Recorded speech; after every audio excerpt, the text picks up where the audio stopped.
Welcome to this Super Bowl edition of the Tailgate. I'm Michelle Margaux. That's Ralph Vacchiano. We're going to be joined by former Giants Super Bowl champion Mark Herzlich later in the show. But first, I'm sure, Ralph, that you've seen the comparisons between the Jets and the Bengals.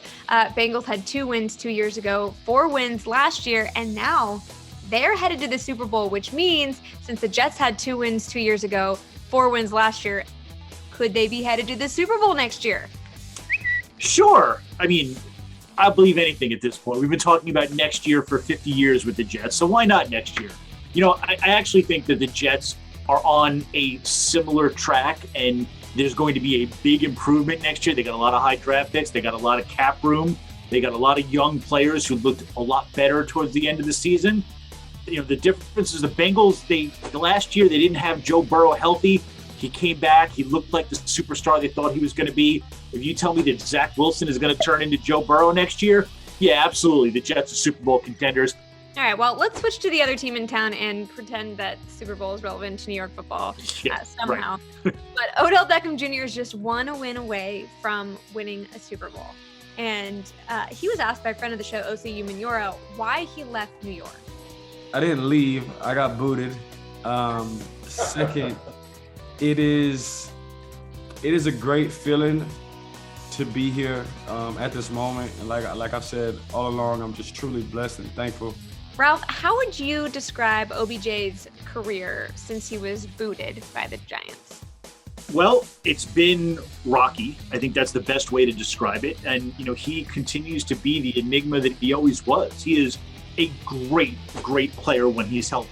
He is also a great pain in the butt. You know, he likes to kind of wash over this and blame the media, but he was disruptive with the Giants. He was not only a lightning rod for controversy, he did that famous interview where he rolled Eli Manning under the bus, ticked off his coaches and some of his teammates. You know, I think both things are true about him. He's been a pain and disruptive at times, a great player at other times, and, you know, hopefully, you know, I'd love to see him on the big stage do something special, that's for sure. Let's high step in the friend zone and welcome in former Giants linebacker and Super Bowl champion Mark Herzlich. Before we get to the Super Bowl, let's start with your old team, the Giants. What are your impressions of the Giants hiring Joe Schoen and Brian Daboll? Well, I think it's obviously a streamlined choice where you hire a GM first, and then the GM is going to basically go with what he knows, and I think that's not always a bad thing. I think it's a good thing. A known winner, a known successful person coming into the situation. We had a great moment this past season where our 2012 Super Bowl team, we had our reunion. Conversations always turn to like, all right, like when are the Giants going to get back? You know, I think regardless of whether you spent your whole career with the Giants or whether it was just a portion, people feel a heart connection to this team that they love, and you know it's been tough. Honestly, it's been tough. It's been frustrating. I know the mayor as well, and I know that it's been, most frustrating for them probably. So this has to be the right one right now, or you risk being a perennial loser, and that's not what Giants fans are used to or want. Another one of your teammates who wasn't part of, or ex-teammates who wasn't part of that Super Bowl era is Odell Beckham. He's getting to experience that for the first time in this Super Bowl.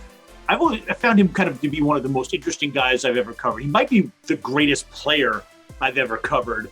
And there was always another side to him that, whether he was, just controversial or a pain in the butt to some people. I know teammates loved him at times. I'm curious about what are your thoughts on him as a teammate, and also your thoughts watching him now kind of evolve into a little bit of a different person and, getting his shot at the championship that you got to live. People don't realize how smart he is. I remember we were practicing against the Detroit Lions one year during training camp. We were out there, and Davis Webb, the backup quarterback, who was sitting on the bus next to me, and he said, "Do you know that play where Odell caught that touchdown? That wasn't his route. The other receiver fell down, but he knew that because of the coverage, that was going to be the hot read. So he converted his route to cover for the other player who fell down, and he was open for a touchdown."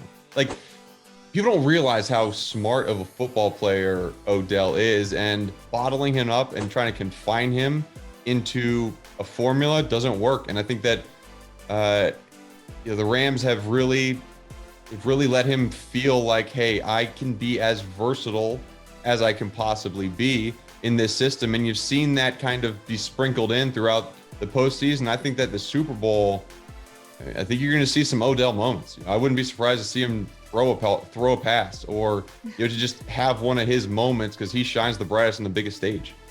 Mark, when you look back at your Super Bowl team, I don't know that there's really a good comparison to this year's Super Bowl teams. You didn't really come out of nowhere. You were almost a playoff team the year before, but mid-season, I don't think anybody had expected you to be a Super Bowl team. It was kind of more of a build over a few years. But when you look at the Bengals and the Rams, which team do you think is more like your Super Bowl team? We always talked about, if we get Eli in the playoffs, just watch what he does. Like that was the message in our defensive room when we were heading into the last stretch of the season. And you've seen it from the Bengals. You've seen them rely heavily on the run game at times, where that's what the mix of Brendan Jacobs and Ahmad Bradshaw. You get some of those explosive Jamar Chase plays on the outside, and we had Victor and Hakeem Nicks and Mari Manningham, obviously. So I think when you look at that structure of the way the offense is set up, it lends more towards the Bengals. Thank you so much for joining us, Mark. Seriously. Yeah, thank you guys. I'm in the pocket. I'm in the pocket. Now let's go in the pocket, where we try to put money in your pocket, and it is our favorite time of year, Ralph. Super Bowl prop bets.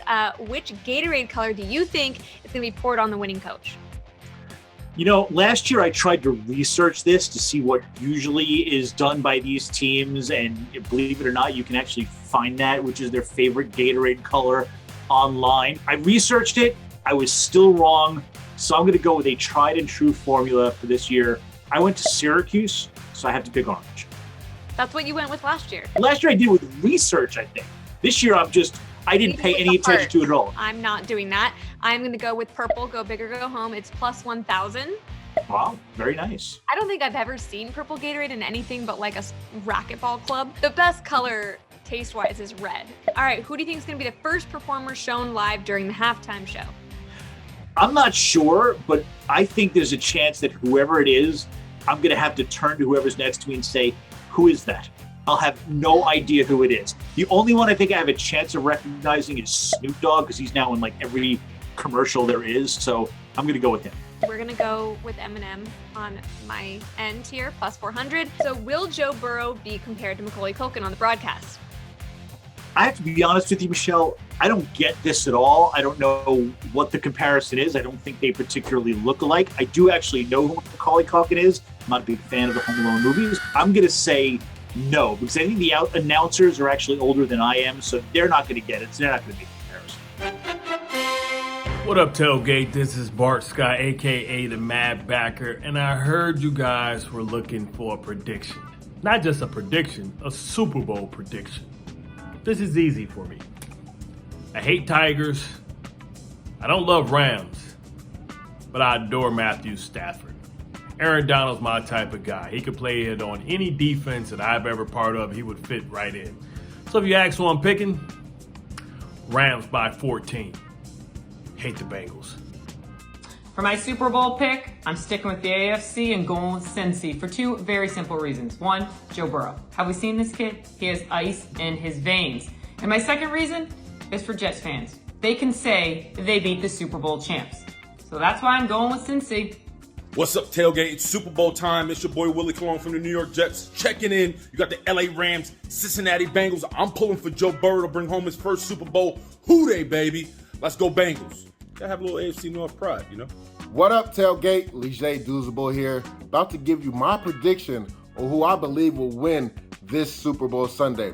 I'm going to have to give the edge to the LA Rams. If you look at it, the Cincinnati Bengals O-line has struggled protecting Joe Burrow, and that LA Rams defensive line will get after you with Aaron Donald, Von Miller, Leonard Floyd, and Greg Gaines. I think that's a matchup that's going to be pivotal for the Rams to win.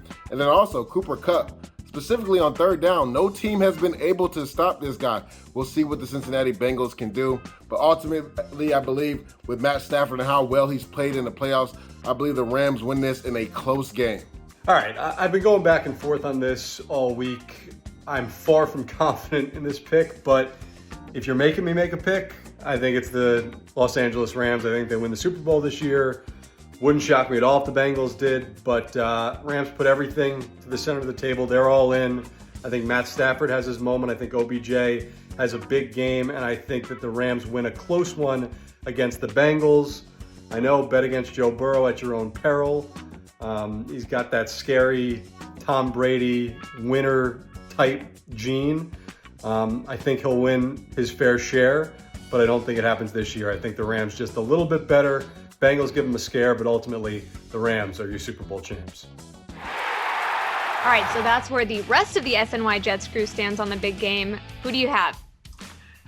You know, everything that I see in these teams points towards the Rams. They've built this team with superstars. You know, they've got the more seasoned quarterback. They've got a coach and a bunch of players who have been to the big game before. The two things that I can't get over, though, are that the Rams just did not play well. That end of the season stretch kind of bothered me. And the Bengals, meanwhile, look like one of those teams of destiny where we talked to Mark Herzlich earlier, and that makes me remember those Giants teams where things just started happening that you can't explain, and they beat teams that were probably better than them along the way. So I think the Bengals are having that kind of run, just a special year with a special quarterback who's figured it out. And I guess it's more of a hunch than anything else. And I don't necessarily like playing those because I'm usually wrong, but I'm going to go with Joe Burrow and the Bengals. I think they're going to pull off the upset in this game. Well, that's going to do it for this Super Bowl episode of The Tailgate. Thank you so much for joining us. For Ralph Vacchiano, Mark Herzlich, and Michelle Margaux, we really appreciate you tuning in, and we will see you next time.